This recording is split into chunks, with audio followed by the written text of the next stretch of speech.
Howdy guys, in today's video we're going to be looking at our parameter panel and also our group tree, which is located under our print feature, and this will be for FabriCAM. But before that, let's have a quick intro first.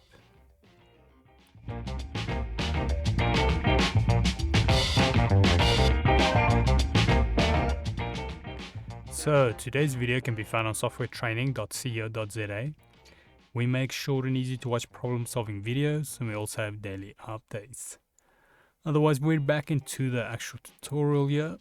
So now we just wrapped up the actual print report or print report feature, and we've looked at the refresh and copy. Now we're going to be looking at two other options here. Now, once again, like the refresh and copy, you'll probably leave both of these just without ever using them. This is more for advanced and specialized type operations. So we'll just quickly have a brief overview of them just so you kind of know what they are, so in case you were curious. So if I zoom in here, the first one we have here is the toggle parameter. Let's zoom out so you can see the whole word, toggle parameter panel. So this is where you can find some extra parameters on that depending on what you're doing. And then to the right of that, we've got the toggle group tree. And this also, you can have some sub-menus in that depending on the operation you are currently busy with.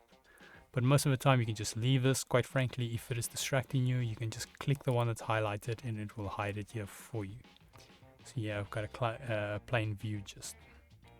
But yeah, so once again, we're just a quick recap. We've got the toggle parameter panel where you can see some extra parameters, and then we've got the toggle group tree. So if there's grouped items and so forth, can view it there. But yeah, otherwise that is it, and our two extra panels there.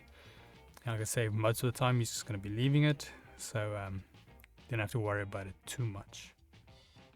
But yeah, otherwise next up we're going to be covering some basic navigation again, but not so much as the actual viewport navigation as it is the pages and where to find more information about it.